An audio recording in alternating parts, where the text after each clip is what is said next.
যারা রেমিটেন্স পাঠিয়ে দেশ সচল রাখে আজকে তাদের পাসপোর্ট নিয়ে রাজনীতি। আমরা কেন থার্ড পার্টির কাছে পাসপোর্ট করতে যাব?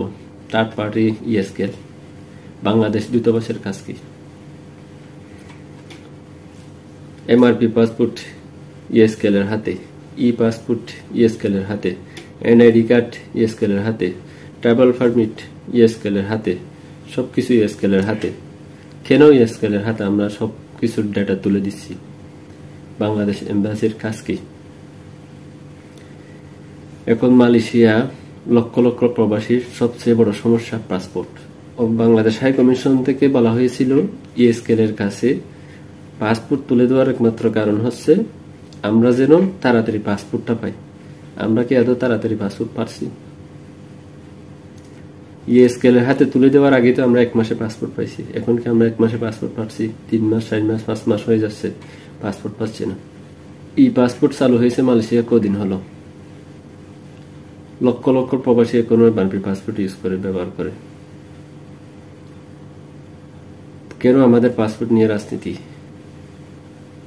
এখন শুনলাম ইএসকেল নাকি সম্পূর্ণ ডেটা তাদের কন্ট্রোলে নিতে চাচ্ছে। তারা চাচ্ছে এমআরপি পাসপোর্ট বন্ধ করে দিয়ে সম্পূর্ণ ডেটা যেন তাদের হাতে নিয়ে আসতে পারে। লক্ষ লক্ষ প্রবাসী এমআরপি পাসপোর্ট ইউজ করে এখন এমআরপি পাসপোর্ট হুট করে বন্ধ করে দিয়ে সবকিছু তাদের কন্ট্রোলে নিয়ে যাওয়ার চেষ্টা। তো এগুলো কি দেখার কেউ নাই? বাংলাদেশ হাই কমিশনের প্রধান যিনি মিয়া মোহাম্মদ কিয়ামউদ্দিন, এখন নাকি বর্তমানে তার কন্ট্রোলে আছে। তারা চাচ্ছে ইএসকেল এর কন্ট্রোলে নিয়ে আসতে।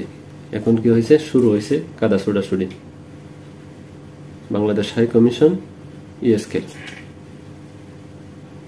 এখন তারা কাদা ছোড়াছুড়ি শুরু করছে, তারা রাজনীতি শুরু করছে। ভোগান্তির শিকার কারা?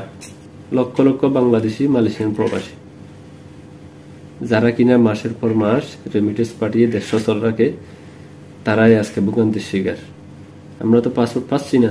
ইএসকেল এর হাতে পাসপোর্ট তুলে দেওয়া হয়েছিল আমরা যেন তাড়াতাড়ি পাসপোর্ট পাই। আমরা কি আদৌ কি তাড়াতাড়ি পাসপোর্ট পাচ্ছি না তো? তাহলে লাভ কি? উল্টা তারাই ব্যবসা করে যাচ্ছে, রাজনীতি করে যাচ্ছে। আমরা একটা নির্দিষ্ট ফি পে করি, ওই নির্দিষ্ট ফি থেকে 32 রিঙ্গিত তাদের এক্সট্রা ফি। আপনি কি জানেন? তো প্রতিদিন লক্ষ লক্ষ পাসপোর্ট জমা হয়। একটা পাসপোর্ট থেকে আপনি 32 রিঙ্গিত এক্সট্রা চার্জ পান, তাহলে মাসে হিসাব করেন কত রিঙ্গিত ইনকাম হচ্ছে ইএসকেল এর। তো আজকে পাসপোর্ট গুলার কাজ যদি বাংলাদেশ হাই কমিশন করতো, এক্সট্রা যদি আমাদেরকে 32 রিঙ্গিত নিত আমাদের থেকে, ওই 32 রিঙ্গিত এটা বাংলাদেশ হাই কমিশনে থাকতো। এই টাকাগুলা মালয়েশিয়ান প্রবাসীদের কাজে ব্যয় করতে পারত, কিন্তু তা না করে তুলে দিয়েছিল ইএসকেল থার্ড পার্টির কাছে। কে এই ইএসকেল?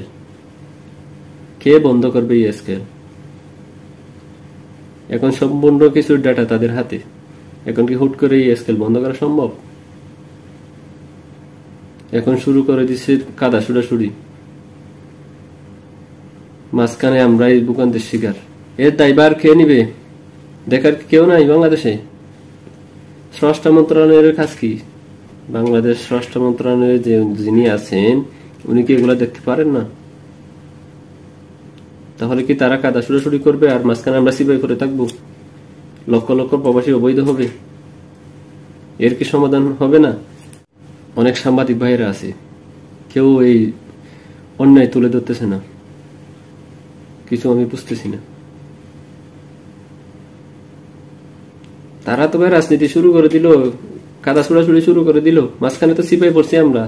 যাদের নিয়ে তারা কাজ করতেছে তারাই সিপাই পড়ে গেল, তাদের ব্যবসার কারণে, তাদের নিজের স্বার্থের কারণে।